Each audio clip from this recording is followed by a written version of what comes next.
read our sermons with the team yesterday. There were 10 of us around talking. We were talking about this question, let's name what doesn't go away. And we were talking about with loss, like let's name what doesn't go away. And it was a wonderful conversation. A lot of tears in the conversation, a lot of forthright answers, and it's loss in all its forms. Could be a relational loss in terms of divorce, could be the death of a loved one, could be the death of a beloved pet, any number of things. We don't reach closure per se in a way that we might like to hope or that we might think we reach. It's something we move forward with, not something we move past most of the time. And so it was interesting looking at that. Do we ever reach closure? And I guess I would start out by saying this. One of the things I know for sure is that God's with us through all of this journey. And it's not that when you look at the life of Jesus, you see a life that was freed from grief or freed from worry or freed from any of those things. I mean, Jesus expresses all of that. One of the most famous passages in the Gospels is Jesus wept, and he wept over the loss of a dear friend. And I think that really points to like the heart of God. And the heart of God is a heart that breaks along with ours in these seasons of loss. And loss is a part of life. And so what do we get? Like how does this work? And again, I feel like we want these intellectual answers. We want to feel like we can wrap things up. We can bring things into some sort of cognitive structure, and all of a sudden all we feel is relief. And that's not really what's going to happen.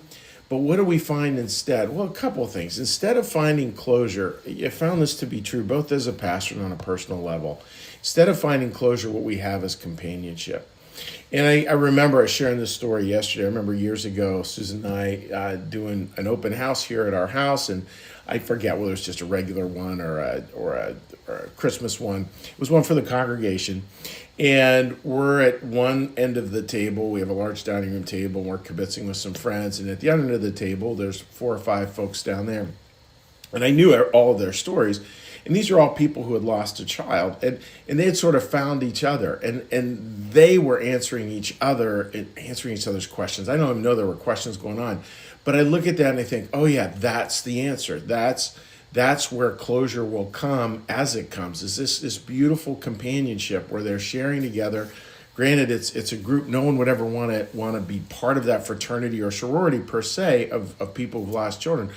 But boy, just watching the way people step up and care for each other truly is remarkable. And I've just seen that over and over and over again. And so what that does is that shifts our mindset away from answers and towards presence. So we move from closure to companionship. We move from answers to presence. And that gives us a real sort of roadmap of sorts. I think for a lot of young pastors, if there's any young clergy out there watching this, I would just urge you to remember that most of the time when these kind of events, people are not looking for answers per se. They might be on occasion. I certainly have fielded questions like, how could God let this happen? Where are they now? Those kinds of questions. But for the most part, it's just immensely sad. And this heartbreak is because love was present. And it's sort of this reverse side of love is, if we're going to love, we will have our heartbreak. It's just the two go together. We don't get one without the other. And that's really true. It's just how life works. And really what people oftentimes want is that presence, that just that being with can be so important. Once we get that presence, then companionship can really grow, and that can become as close to an answer as I think we'll get. Will we eventually understand this all? Maybe. I don't know what the perspective looks like from heaven. I do know that God's with us on this whole journey. I know that we're really not asked to understand it fully. And again, the Bible's filled, the New Testament, I think, in the Gospels in particular, they're filled with lots of this is how to, they're not filled with a lot of whys. This is why these things happen. And I think there's some real wisdom there, because we don't know, and I've sort of have given up trying to figure it all out. What I do know is God is present through it all. What I do know is companionship is a huge part of the answer. And I do know that the ministry of presence is one of the most important exercises any of us can do.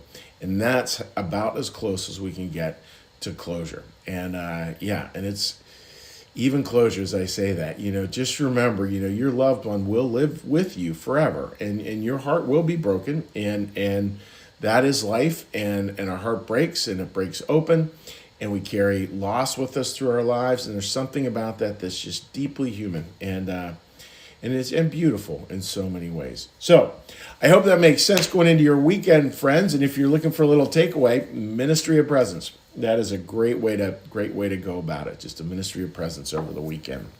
And I do want to invite you as well. You can see this on our website. Next Sunday night, we're hosting in our house in an evening of remembrance. So if you'd like to talk about these topics, have a chance to share with other people on these topics, that'll be happening 1 week from this Sunday. You can find information on our homepage or on Facebook about this event. All right, dear friends. Now let's shift gears. And as we shift gears here at New Church Live, we're going to have a little prayer, a little blessing.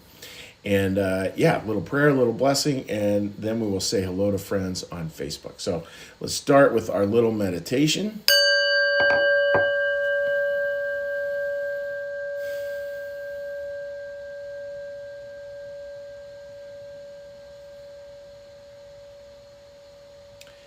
Be still and know that I am God. Be still and know that I am. Be still and know that I. Be still and know that.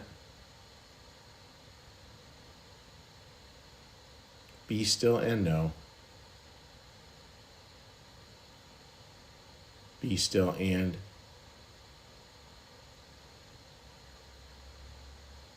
Be still. Be.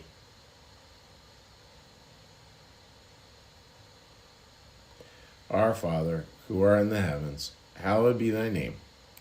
Thy kingdom come, thy will be done, as in heaven, so upon the earth. Give us this day our daily bread, and forgive us our debts, as we also forgive our debtors. And lead us not into temptation, but deliver us from evil.